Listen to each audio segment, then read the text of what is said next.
All right. Looks like we are rolling.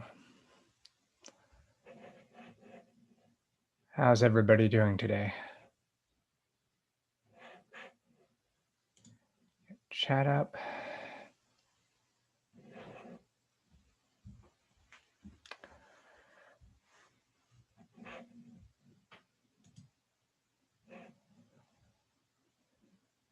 And get a slideshow up.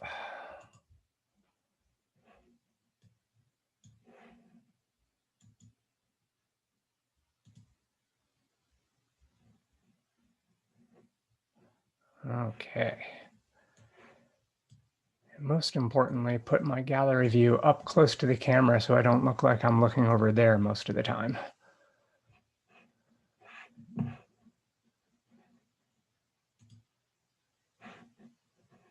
And most definitely need to remember how I can actually bring up the chat as well so I don't miss any of that stuff.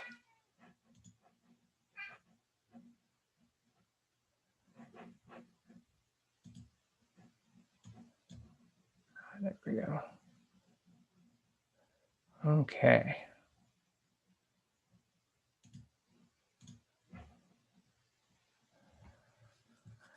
Yes, Michael, the slides will indeed be posted.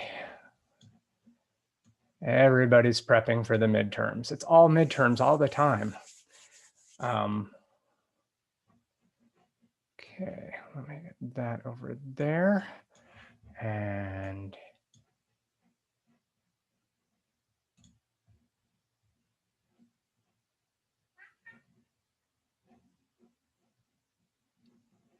oh, that's how I need to get. All right, so it looks like there's 12 of you right here, which is, you know, about enough because I really want you all to try to give me questions, right?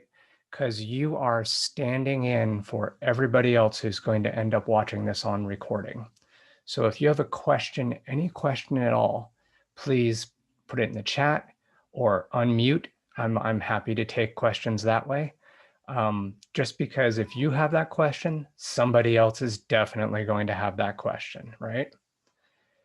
So the now 14 of you are a proxy for every single student. Yeah,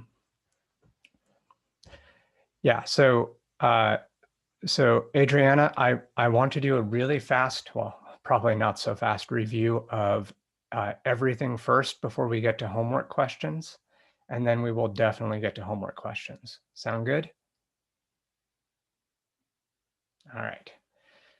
So let's burn because I have a ridiculous number of slides. And what so yes, Michael, you're going to submit the exam on Gradescope. It's all going to be administered via Gradescope. Yeah. All right. So I have too many slides because what I wanted to do was review all lectures 1 through 9, right? Lectures 1 through 9 are what are going to be on this exam, along with the things we've been doing in the homeworks and things that you will have seen in discussion section are mostly just reinforcing that stuff. It would be helpful if you understood some of the things in those Python notebooks that I've been showing as well. Okay, but the main stuff that you really need to know is coming out of the slides and the lectures. Also, I want to be totally upfront with you. I've made at least 2 mistakes during my presentations on the lectures, and I want to make sure that during this review, I correct those mistakes because I need to make sure that you all get the right answers on the exam. Okay. All right. So the first thing to remember is that the grading scheme is got 2 possibilities, okay? Whichever one is best for you is going to be the one that's actually used. So in one scheme, this first midterm counts for 20% of your grade. In the other scheme, it counts for 22.5%, all right? So midterms are a pretty significant chunk. So what is it that I need you all to remember? Okay, when you leave this class is a part of it. And also, obviously, I need you to remember for the midterm, but I want you to really remember like this stuff beyond this class, right? Machine learning is actually, as I keep using this slide, just picking an appropriate model and minimizing a loss function. That is like the biggest take home from this whole class. And understanding all the ways in which that is true is all the details we're working on, okay?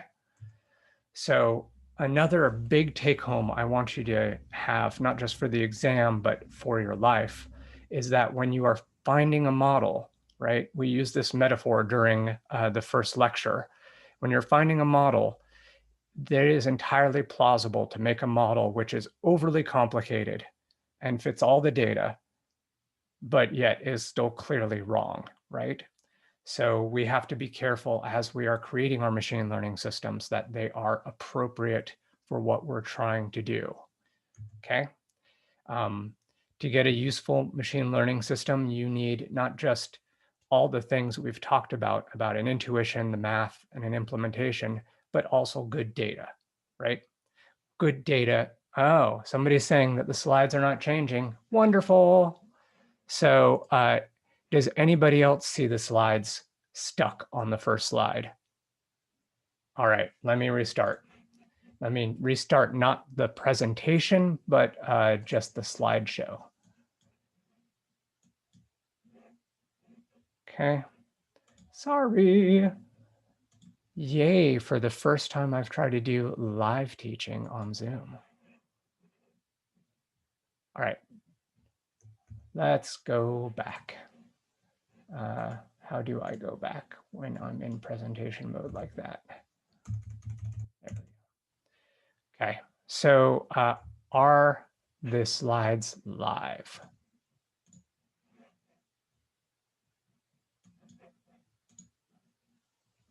Okay, great. All right, I'm going to let you all just kind of go through the slides offline because the slides will be posted because we have very limited time for this, right? But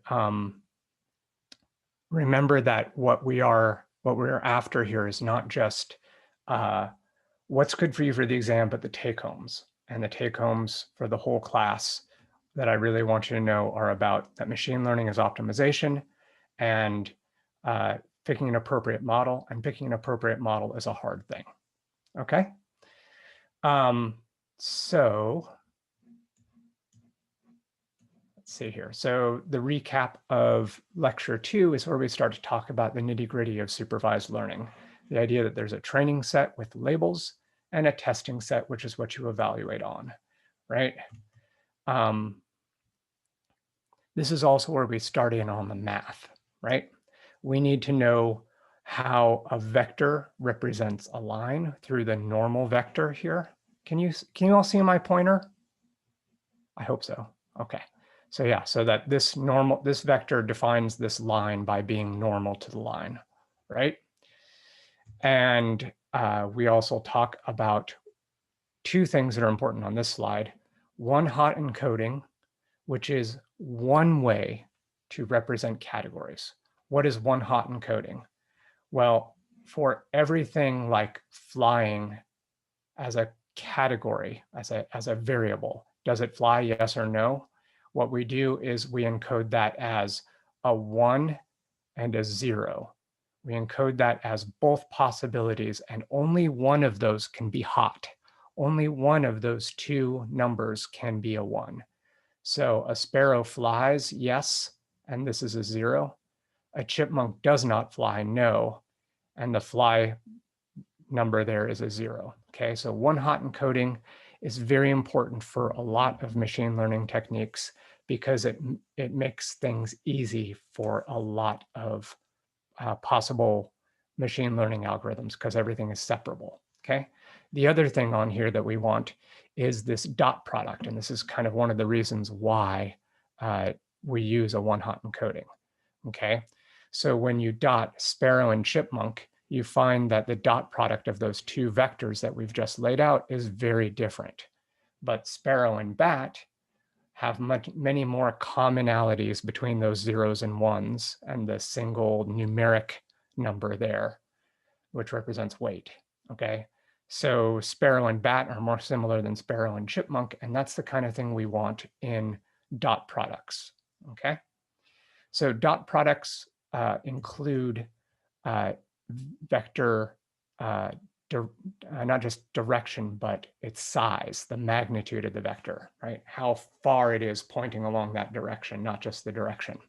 Cosine similarity does not care about size. It only cares about the directions of the vectors. So two vectors, cosine similarity is the same whether the vector is this long or this long, okay? Right. We also talk about some other important math, all the vector calculus stuff. So you definitely need to understand dot products, cosine similarity, and how you can do calculus with vectors, okay? Those are important things for your exam review. In 3, we start talking about regression.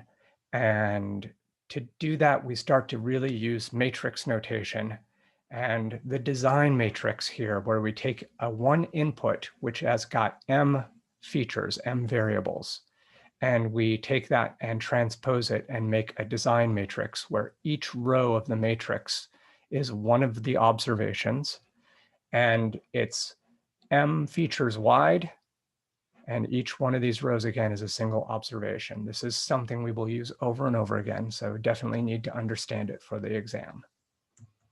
Okay, I want to point out that one of the mistakes I made in lecture 3, see this big red T here? When I first presented that, that transpose was not there, and it is important and necessary for the math. So that's one of the mistakes I made. Okay, and so this is the derivation of ordinary least squares. You should maybe not be able to recall it off the top of your head, but you should definitely be able to follow this, because you might be asked something, if not this exact question, you might be asked to derive how you can solve for a closed form solution on something like this, okay? So definitely understand this process. For your life beyond this class, it's important to understand that the closed form solution for ordinary least squares involves a pseudo-inverse, and the pseudo-inverse has an important limitation, okay? So this is the same thing in a different slide form, right? Here's the solution to ordinary least squares. That pseudo-inverse, the inverse part of it, this -1, requires that some very important things, right? You can only calculate that for matrices that are full rank, okay? If, say, some of one variable in your data set is just a linear combination of other variables, this matrix will not have a pseudo inverse and you won't be able to solve it closed form, okay? This happens from time to time. And you need to understand when you start seeing errors thrown. When doing partials with respect to W, there's a question here. So when doing partials with respect to W, when should we drop the transpose versus the W? Okay. So the important thing about the matrix math is that you need to make sure that those inner dimensions of the matrix get you to an ability to multiply, right? So the X transpose, so like when you have whether you drop the W transpose or the W depends upon which one enables you to get to the form you need in terms of numbers of rows and number of columns at the end of it, okay? Is that clear, Colin? We can chat more about that offline, okay? Again, life takeaways, you need to understand what the limitations of linear regression are, that it assumes various things about linearity and the distribution of the residuals, and that this is not a process changing along the x-axis, but is the same process across the whole x-axis, okay? All right. And this is what happens when data violates ordinary least squares. These are Anscombe's quartet, which are 4 data sets that are ridiculously different and yet have the same OLS solution. Okay. So, and the reason that happens is because 3 of these data sets violate assumptions of linear regression. All right. So lecture 4, we started to talk about the bias variance trade-off. And there are 2 ways in which we see this. The first way, the one that is most clear, is when our model is very biased. That is, it is simple and it sees the world through a particular viewpoint, like I'm just going to fit the mean of the data here. Or it has high variance in that it can take any wiggle and fit the data set perfectly. Okay. So when we do machine learning, we're always in this bias variance trade-off. Okay, somewhere in the middle is where we get a good solution, right? And we can also see bias variance trade-off in doing cross-validations, all right? That when we break up the problem into lots of little chunks, we get a lot of variability in high numbers of cross-validations, okay? When we have relatively few folds, we get less variability in our solutions, but what we do have is a bias to systematically not be as good as we could be because we're throwing away more data into the test set, right? So we have less data, we're throwing away more data from the training set to make a test set. So when we use 1/5 of the data to make a test set, then we only have 4/5 of the data for training. So we're not getting as good a representation as we possibly could from the data, right? So that's the bias variance trade-off in terms of cross-validation, okay? And what is cross-validation? What is train test? These are important things that we should know. I'm going to burn through these because I think that we all probably understand these at this point, and we have a lot of slides to cover and still have question time at the end. Okay, so one thing for your life, but we're not really going to cover in this exam, is the use of model selection, using cross-validation for model selection, where we have a sense that we're going to try to twist the parameters knobs back and forth on our algorithm, and we can use these methods to find the best settings of the parameters with a validation run, and then have a totally separate set of test data for actually evaluating how good is the final algorithm after we twist the knobs back and forth. This is going to be something we're going to cover later in the course, but not for exam 1. All right, decision boundaries. This is definitely something that I think a lot of people struggle to understand the first time around. So I want to be super clear about this. So just like before with regression, we have a weight vector, and that weight vector is normal to our line. And when we do the projection, when we get a data point X, whoops, I can't click anywhere. Okay, when we get a data point X, what we're doing with the algorithm is we're doing the dot product of the weight vector and X. And what that does is it projects the component of this vector onto X, right? And so we end up getting this vector right here, the direction of W, but, dropped normal 90-degree line there to it tells you how much of this X vector goes in direction W. Okay, so we get this line here. Now the bias term shifts from the origin, right? So the W vector and the boundary would go through the origin normally, but if you have a bias term, it shifts it away from the origin. So this line here is defined as WTX plus B. W2X part gives you this distance and the direction in here, and the bias adds on this shift. And everything that's pointed in the same direction as the W vector is a positive example, as a yes, this is a bird, and everything down here that's opposite the W vector is not a bird, a negative example. Okay, this is definitely critical for your exam. Okay, so that bias term moves stuff around. A positive bias moves the boundary below the origin, away from the W vector, and a negative bias moves the boundary in the same direction as W. Okay, now this, we were showing it to you in 2 dimensions, but it generalizes to n dimensions. So instead of having a line in a plane, you can have a decision layer that is a hyperplane in an n-dimensional space. And all the same things work. Okay, lecture 6 and lecture 9 I'm going to cover together because they really go together. I just split them apart for reasons I don't even know at this point. So optimization and gradient descent.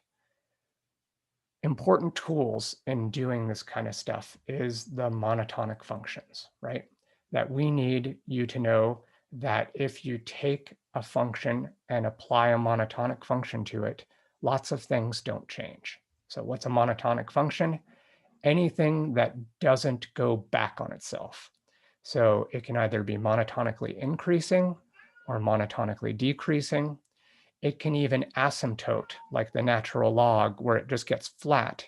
As long as it doesn't curve backwards on its original direction, it's a monotonic function. And as we know, monotonic functions have some lovely properties, such as here, where if you, we know that whatever is maximizing this function here, that applying a natural log to it, we don't change the point at which it maximizes. We don't change argmax W, okay? All we do is applying a monotonic function to something does not change where the point of maximization is, right? And in doing that, what we get is we get to put a log around something. And the reason why we love that in this case is that this is a product, and products are difficult computationally. So when you do the log of a product, that's the same thing as a summation of the logs of the individual bits. So that exponential lets us pull what was a multiplication out and make it an addition. And that's why we love monotonic functions for machine learning, is it makes our life much easier. Okay. So as we were talking about, argmin is something that you clearly need to know. I think everybody's got it now from what I've seen, but it is finding the point on W which minimizes the loss function, right? We have some interesting properties that we need to know that when you take the minimum, the argmin of something, that's the same thing as taking the argmax of the negative loss function, okay? So the richest person is the same thing as the person who is the least poor, right? That's the relationship that we're after. And that's also useful for doing things like what I showed you right at the top, right? We're going to take the argmax here of the natural log, and we're going to both pull out the product and make it a sum on the outside, and we're going to switch it to an argmin negative, like we were just talking about right here. Okay. And finally, importantly, this is one of the other things I screwed up in my original lecture. I didn't emphasize enough, and it was on a homework problem. So wherever the W vector is that maximizes G sub W, it doesn't matter what G sub W looks like. It doesn't matter what kind of function G sub W is. As long as we know where the argmax is, applying a monotonic function to that doesn't change the argmax. So the argmax of G sub W is the same place as the argmax of the natural log of G sub W. Applying the monotonic function doesn't change the argmax. Right. And so just in summary, this is all the stuff we we need to know to optimize things. We need to understand where the mins and maxes are, how to find them, and what kinds of manipulations we can do to make it easier to find the mins and maxes. Okay. So to do this kinds of thing, one of the lovely things is that we know that if a function is convex, it has a closed form solution. So what is a convex function? Well, it's easy to look at in an intuitive sense that something like this is convex and something like this is not, right? Has the bump in the middle, goes back on itself. The formal definition is that we pick any 2 points on the curve and we make a line straight in between them. If every point on the curve that we're after is the same level or underneath that chord as we move the red dot and the blue dot back and forth, then it is a strictly convex solution. Okay, if the blue point is always under the red point as we move this back and forth, it's strictly convex. If it's at the same level or lower, then it's just convex, not strictly convex. Okay, so this is, whoops, I still can't click on things. This is the inequality for convex. If this is a greater than sign, it's strictly convex. Things like this, also see, are convex, but not differentiable because there's that, not everywhere differentiable because there's this point right there, which is discontinuous. Okay, so if a function is convex and everywhere differentiable, then it has a single global optimum and you can just solve for it closed form. All right, that's the case with ordinary least squares. Okay, if it's not everywhere differentiable, like it's discontinuous, like that function we were just looking at a minute ago, then we can do something else. We can do gradient descent. Or if it's not convex at all, but like this has bumps, then we can try the same thing, right? Gradient descent is something that's relatively easy to intuit. It's just rolling down the steepest slope you can find towards some minima. Now, sadly, we know that if you start over here and roll downhill, you're going to get stuck in a local minima. This is not the lowest point. Okay, we've been denoting local minima by this W star and the global minima by this different kind of star, right? So what we're after, what we'd like ideally is this global, but in practice, oftentimes a good local minima is good enough. So when we do this kind of thing, we're going to talk about gradient descent in a moment, but it is important for you to know, but you won't be tested on, but just knowing for your future, that there are more algorithms out there than gradient descent, okay? So if something is not everywhere differentiable, we actually use something called subgradient descent, which just finds the gradient in the local neighborhood near where you are and ignores the whole thing, right? Or there are things called quasi-Newton methods, which don't just use the first gradient, but use the second order gradient, so the gradient of the gradient, okay? Things like that will come up in more machine learning classes. Okay, so if it's, what's the basic form of all this is here, right? This is gradient descent. We do it iteratively. We do it as we start where we are at time t with the weight vector, and we calculate the gradient, and we move some proportion of that gradient, some step size in the direction of the steepest downhill, okay? And that's going to be our weight vector at the next time point. And we calculate that again, again, and again. Gradient descent is importantly an online method. We take one sample, one element from our data, we calculate the gradient, we update the weights, and then we take the next sample, the next observation, and do it again. That means when we do the second observation, our weights are already changing, okay? sorry. So,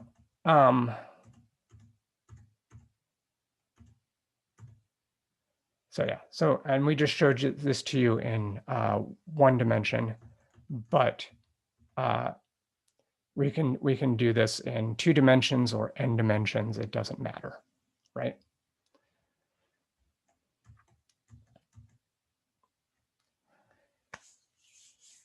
So this is the summary that non-convex functions, there's no guarantee to find the global optimal solution with gradient descent.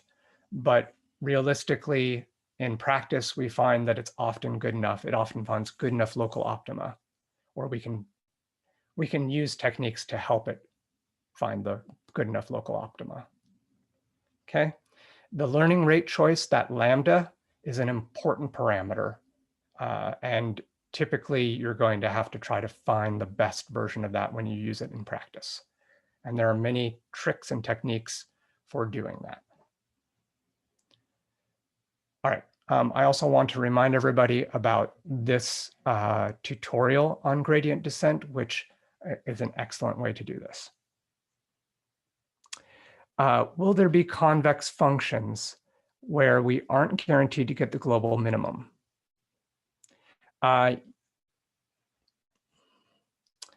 Yes, so to get that, you also have to have the everywhere differentiable thing, right? I think there's another property that's not coming to mind right now. And hopefully I say that in that other lecture. But yes, so at the very minimum, if it's something like this, right, where it's not everywhere differentiable, then it's not guaranteed. So choosing the right lambda is a topic beyond what we're going to be able to cover right now.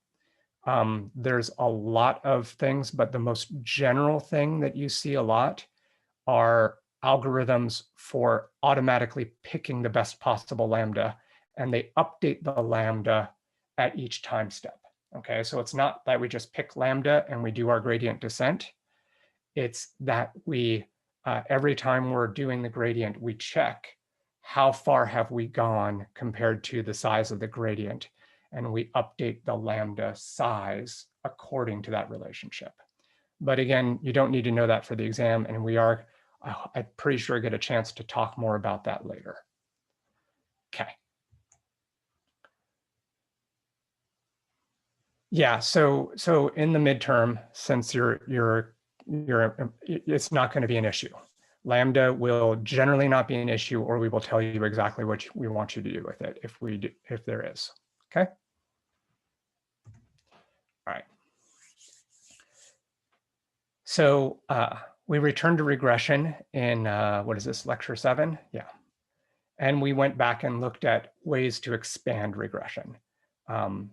Polynomial regression is just turning linear x into not just x, but x squared, all the way up to however many orders of polynomial you want. And if you don't remember how polynomial features work, if you go back to the actual, the Jupyter notebook I gave you back in lecture 3, it shows you how the construction of polynomial features work. And so did a couple of subsequent ones, okay? And so if we just remember that OLS is about being linear in the W's, right? And the whole way through here, everything is linear with W's. It just seems weird that we can do nonlinear in X, right? But it's still linear in the W's. And so you can solve for polynomial curves as well as linear curves using that technique. You can also likewise use those extra x's, not as x squareds, x cubes, and so on, but just for more variables, right? So you want to regress, what is somebody's age from their gene expression, like I've done in my research. So we're going to combine these 300 genes and the levels of those genes in each person's sample and use it to predict their age, okay? So again, it's just a matrix just like we had before. It's just got more columns than it used to. Okay, so ordinary least squares is always the same, whether you're doing polynomial features or 300-dimensional inputs or anything. It really is just this simple as this little bit of NumPy code. Okay. So we also showed in lecture 7 ways to make the regression robust. Robust in this case to outliers. Okay. So if you have mostly data lying along a line, but then one little dot way out here, if you used the sum of squares like we do during regular OLS regression, then that one dot way out there is going to have an error that's, quite large. And then you're going to square that quite large number, which is going to make it even bigger.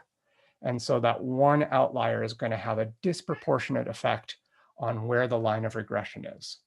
So when you have outliers, there are various ways to deal with that, but one of them is to use not a sum of squared errors for your regression loss function, but to use the L1 norm, the absolute value of the error, okay? L1 is the same as absolute value, right? And you can see that right here. So this looks exactly like what we did at OLS, but except in OLS, this was all in parentheses and squared. Now it's just the absolute value, okay? The thing about that, which was tripping up a lot of people at the time, is that the partial derivative with respect to W of something inside an absolute value is a three-parter, okay? When the absolute value is positive, it's just the partial of the function inside that absolute value. When it's 0, then it's 0. And when the function's value is negative, it's negative the partial, okay? All of that three-part thing can be collapsed into a function called the sine function. So all of these are equivalent. And I know that some people had some problems understanding that. But if we take the partial of this W star here, what we get is sine of this quantity inside here, the partial of that quantity here. Okay. So that's what it looks like. We can get the gradient, and we just have to use gradient descent because let me just do a quick annotation here. So the way this whole thing works is this. This is that function, that L1 function's derivative. It looks like this. And as we know, that's not everywhere differentiable because of that discontinuity right there. Okay, so we don't have a unique closed form solution, so we have to use gradient descent for this case.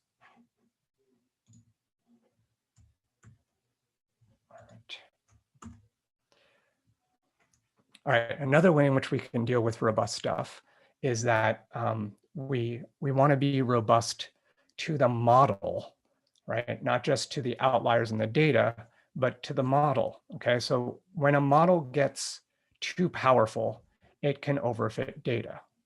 So we showed that to you in the Jupyter notebook for this one, where we fit a 9th order polynomial to a sine wave and we get ridiculousness, right? It's way overfit. This, and you can see if you draw more data from the sine wave, it's not going to have as good a fit for the new data. All right. So when our model gets 3rd order, it's okayish on the sine wave. When it gets 9th order, it's ridiculously bad. And you can see that, oh gosh, how do I get rid of the annotations? Eraser. Right, okay. So you can see here what happens is as the order of the model goes up and we look at the training set error, it's always going to go down. No, if we make that model 24th order, it can't really get any better on 10 data points than 9th, but it's never going to go back up the training set error because it's fitting the points absolutely perfectly in the training set. But the test set or validation set error, as we get down on model, as we get higher and higher degrees of models, at a certain point, it goes back up. because at this point, we are getting better and better fits. But after this point, we're overfitting the data and we are getting worse fits, okay? So that is what it means to have an overfit model, that it's too good at the training set. It's fitting noise in the training set and not fitting the thing we want to fit. And this is the characteristic of it. We see the validation error or the test set error going up. Okay, so this has too much variance in it, a ninth order model. Well, you can make even an overly complex model robust against this overfit. And you can do it by adding a penalty term, okay? So this is our ordinary least squares equation here that we've seen before. We just add an L2 norm on the weights. That means that when our weights grow larger, we have more loss. We're doing things worse. This is going to squish the weights down. It's going to make the weights not grow so big. And by not allowing the weights to grow so big, we penalize an overly complex solution to the problem, okay? So this is called regularization. This is a super important and recurring thing in machine learning, right? Regularization is a way to keep a complex model from overfitting. And oftentimes we don't know how complex our problem really is. So we start with a complex model to make sure we can capture it. So we almost always see in production machine learning systems some kind of regularization. This particular form of regularization is known as ridge regression, when you add an L2 penalty onto the weights like this. It has this parameter lambda out front, and the lambda just controls how strong a regularizer we have, okay? If that lambda term is very, very small number, then we have a big, we have not very much force on the regularization, okay? We basically, if this number goes to 0, this term disappears, right? If the number is an amount close to 1, then we have a strong regularization. We're really trying to squish down the weights. And so what you can see in the notebook that we gave out with this lecture is when lambda is a number that's just something like 0.1, this ninth order polynomial that we know can fit like this fits like this, okay? So these are all ninth order polynomials just with different amounts of ridge regression. And so when we have very little ridge regression, we get what we saw in the last slide. And when we have strong ridge regression, we get something that's much more reasonable, even out of a ninth order poly. Okay. So just going to finish it out with lecture 8 is the last one to talk about. So in this one, we went to measuring, how can we measure performance? We want to know about error metrics, right? We've been talking about it so far just as the loss function itself. We're trying to minimize the loss function, so that makes sense. When we're dealing with how good are we doing, we inherently care about the loss function. But you may want other metrics as well. Why?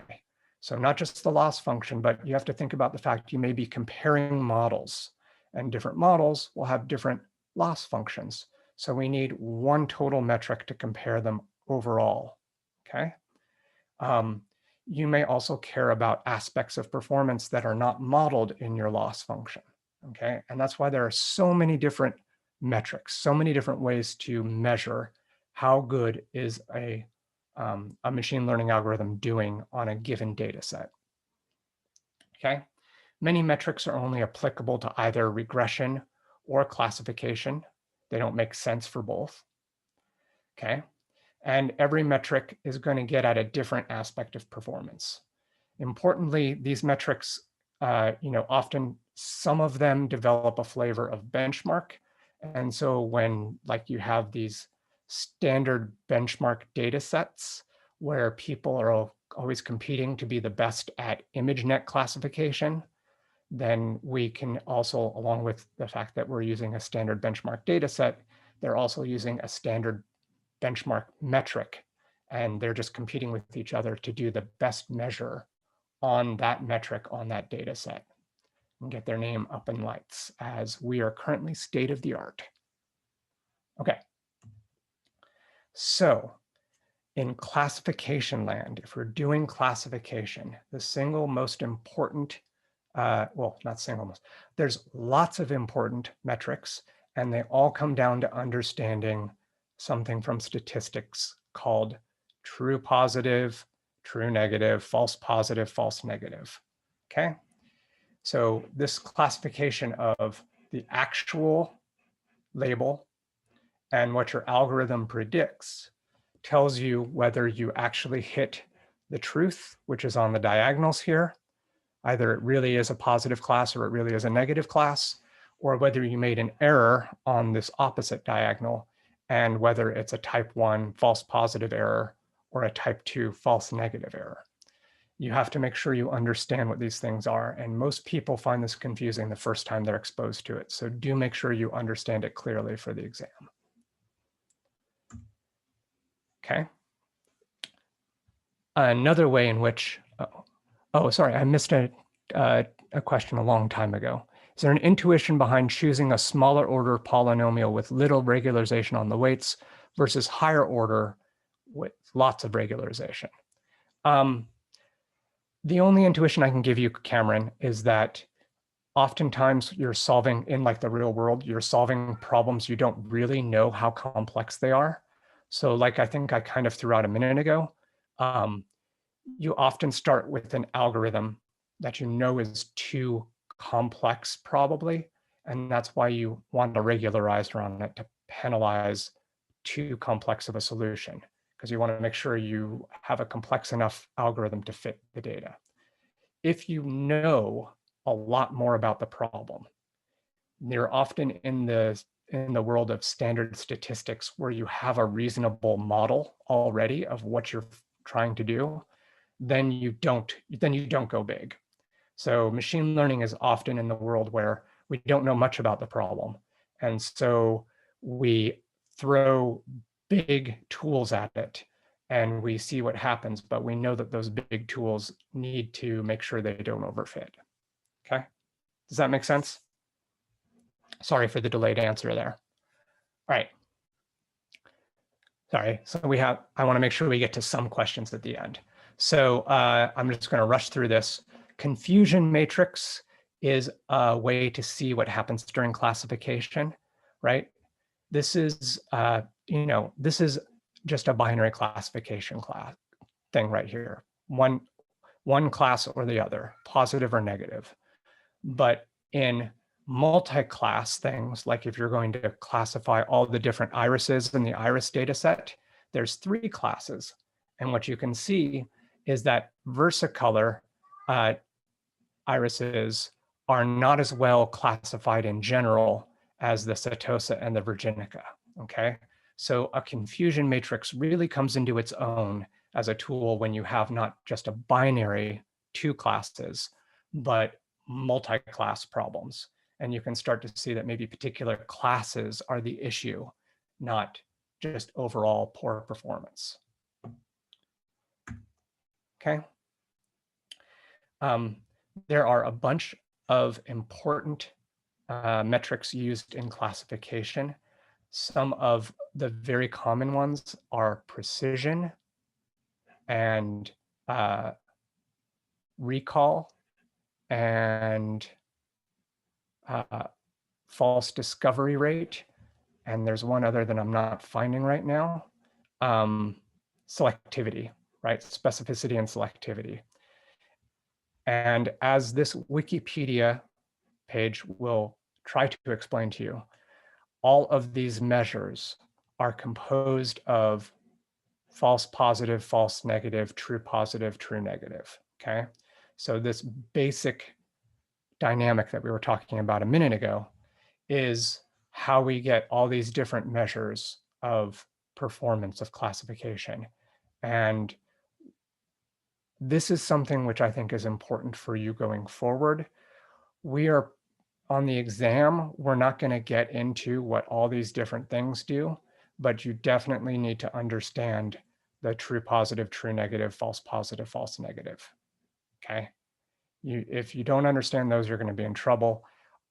If you don't understand specificity and selectivity and recall and sensitivity, that's going to hinder your career going forward, but you don't need to be absolutely clear about it for the exam, okay? So, and one last part of that thing is the receiver operating characteristics area under the curve.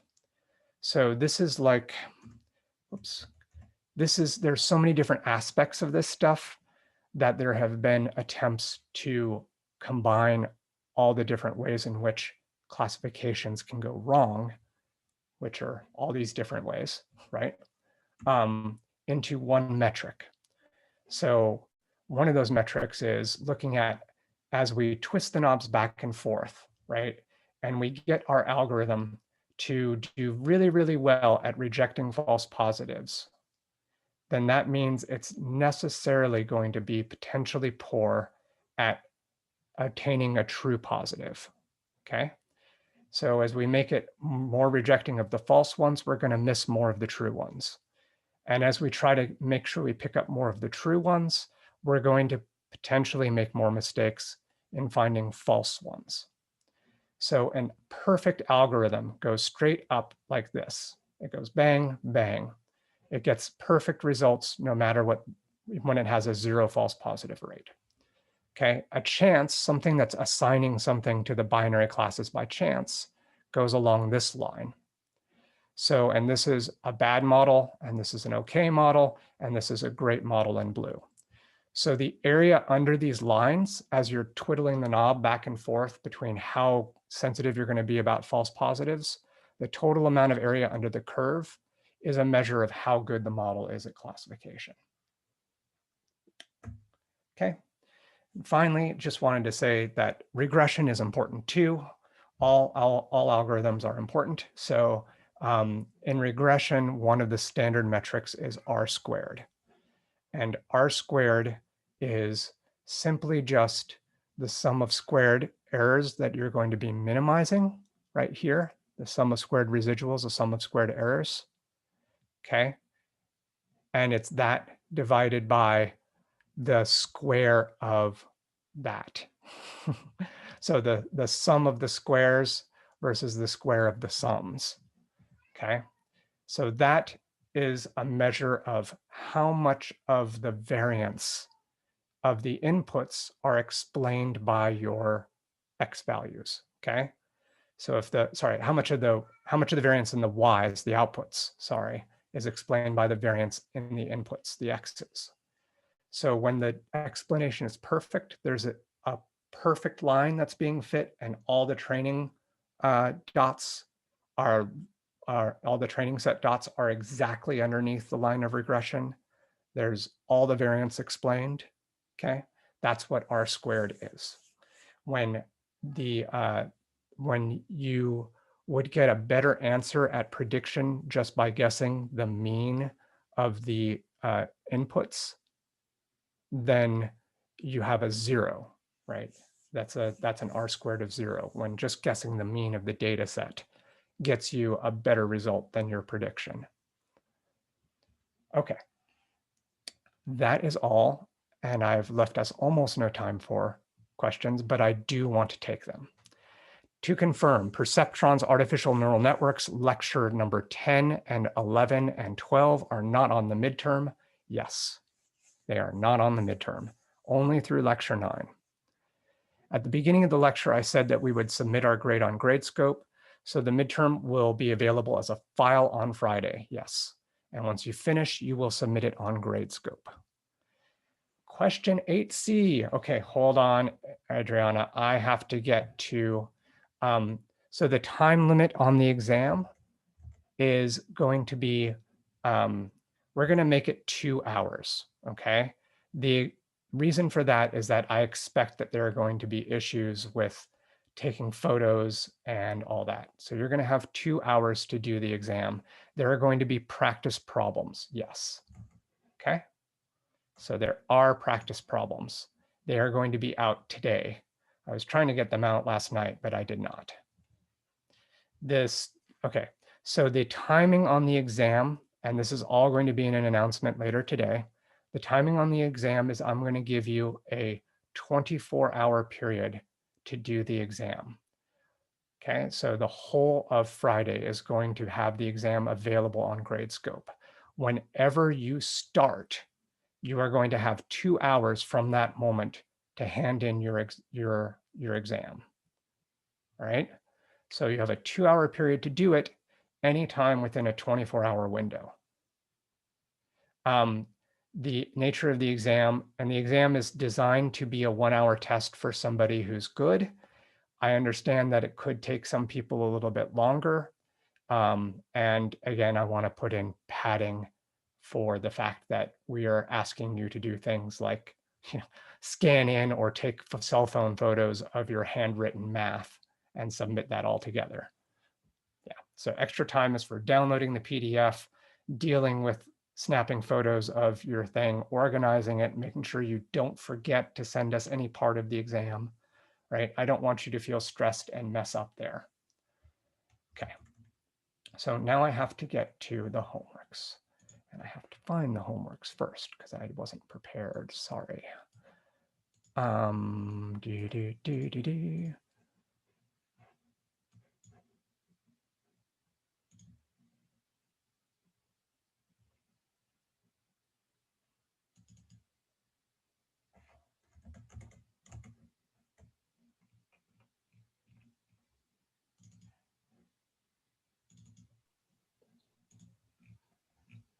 For question 8C, I don't know if you saw the chat, but I believe it was from lecture 7. The reasoning behind it. I can also tell you the slide. I think it was slide 27. It was towards the end. But I just wasn't sure if like the work I had done was enough and if I fully understood it. And I figured that was something important to understand for the midterm and in general. Okay, so let me make sure that we are all talking about the same thing.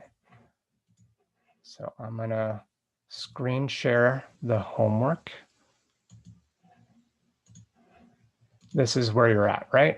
So problem 8 on homework 2, right? Is this what we're talking about? Yep. Okay, and 8C is here. So we have the partial of an absolute value of a function, right? We were talking about that just a minute ago. And it can be represented as a gradient, right? And let's see here. So we wanted to know that the problem can be rewritten in terms of an entire training set. So we're doing all this in matrix notation. Okay, so what's the actual question? Oh, did I skip it? Compute the gradient of the error function h of w with respect to w. Right. So we're going to apply what we have been given here to the fact that we, equation 13, have this, right? So we know that if you go back to my, like you said, the slides, that was one of the ones that I did not explain well, right? And I tried to just now, where we know that when this is, right, when this is positive, that we're just getting df of x, right, by itself, when f of x is positive. And when f of x is negative, we're just getting minus df dx. Okay. Right? And so we can do those in 2 parts and solve straight out. And I'm not sure, I guess, Alexandra, what exactly were you after? Just I guess the reasoning of it towards the end. I see now it said like it was in the form of x sub I, y sub I, and w. And I know on the slides there was a form, but I just wanted to know if that was enough, I guess, because on slide 27, there's first, it says like the loss function is L of W equals the sum Mhm. with like absolute value X sub I transpose times W minus Y sub I. And then just that the gradient is the sum of sine of X sub I transpose W minus Y sub I times X sub I. And I wasn't sure Yeah. if there was like any more work or something that we had to derive that on our own because I saw that Mm, connection, but I wasn't really sure how to get that if that was necessary. yeah. So this, yeah, so this, like you're saying, is the element by element form, right? Right. And like it says here, this is not something that is points on the problem, but that you can just, instead of having the feature vector for sample number 3, right? You can have the design matrix, which includes all the feature vectors for all the samples in the training set, right? Right. And this is just how we write the same information, right? But in matrix form to operate on the whole batch at once, Okay. right? And there's no special sauce to really be aware of here, right? So what's happening is that when you got your derivation here, you should come out with something that looks suspiciously similar to this, but in X of I form instead of in design matrix capital X form. Okay. Okay. And the only differences are that the things that are necessary for matrix math to make sure that everything is in the right row column. And as we go, left to right in any multiplication, that, the output of a multiplication is going to be the number of rows in the left-hand matrix and the number of columns in the right-hand matrix in the multiplication, right? Right. And so the only extra bit is just all the little bookkeeping that you need to do to keep that stuff working. Okay. Is that clear? Does that answer your questions? Yes, it does. Okay. Okay. Thank you. So let me go back to the chat because I lost it with all this screen sharing, and make sure that I'm addressing questions. Okay. So will there be code required? There could be on the midterm a requirement that you write a small amount of code because we are not doing it as a Jupyter notebook. We are not going to ask you to write some large code problem. And my goal in keeping you all into the Python world is to help you understand machine learning. I'm not here to teach you Python. So what I'm going to ask you code-wise is always going to be very simple and oftentimes trivial, right? You saw like on the homework, we gave you like a strong prototype of something and then asked you to add small amounts to the code. Okay, so that's a homework and one where you could do computation properly. And since we can't do that in the midterm, I'm going to ask you, I can guarantee you, I'm not going to ask you a lot of Python. And what I'm going to ask you to do is going to be something you can write in pencil on a piece of paper in a couple of minutes. Okay. Yeah, so, all right, so it doesn't look like there were any other things that I had to deal with in the chat. Does anybody want to raise one more question?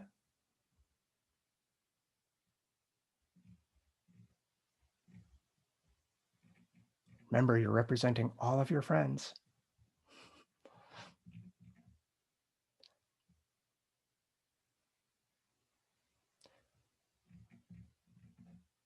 Can I explain the argmin question from the homework? Let me go back over to the homework. So can you tell me exactly what question number that is so I can be there quicker?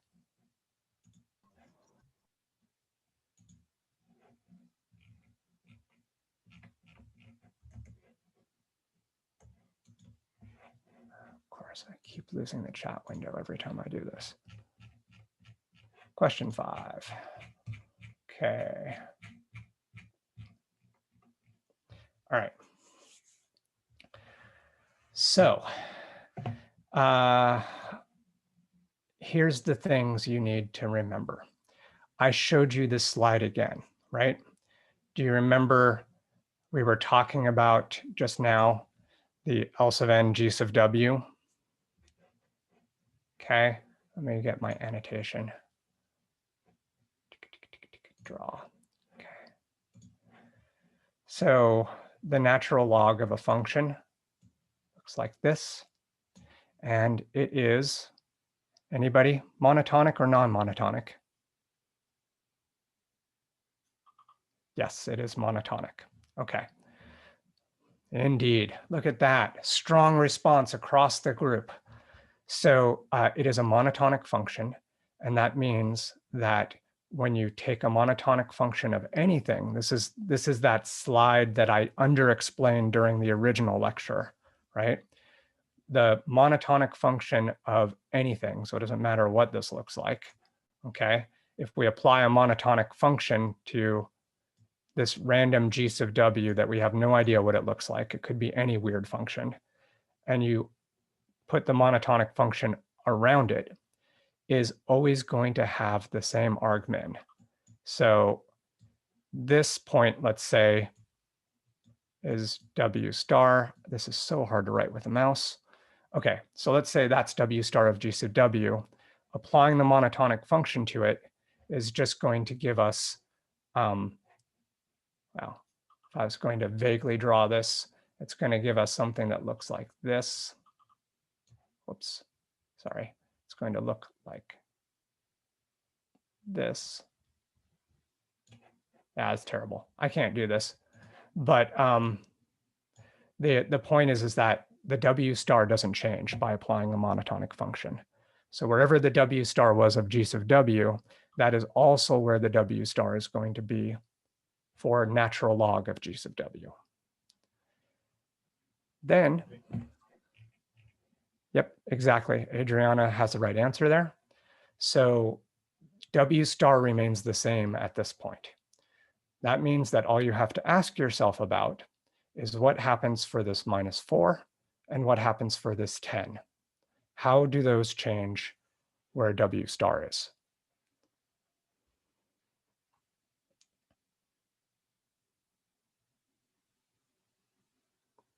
Yes, that's absolutely correct. The notation here is to multiply -4 rather than to subtract 4.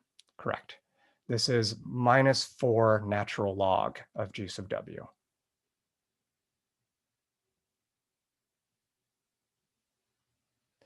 Why are we doing -4? Because the problem puts it out there. Because the problem was constructed to look like that. So if you remember, what is the negative of an argmax?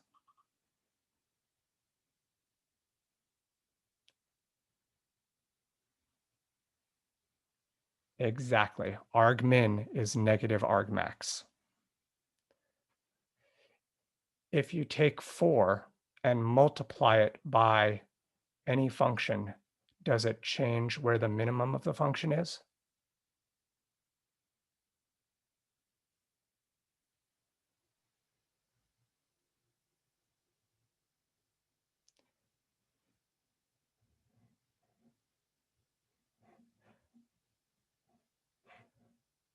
So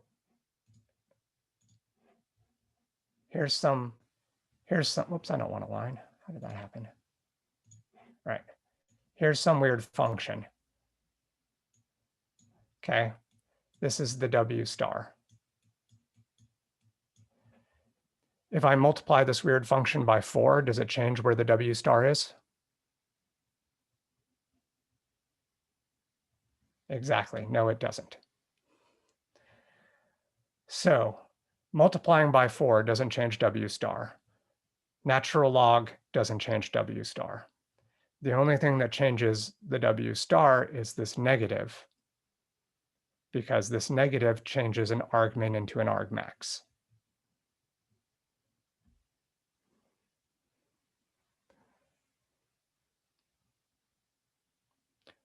Does that seem quite clear at this point? Because I've basically solved it for you.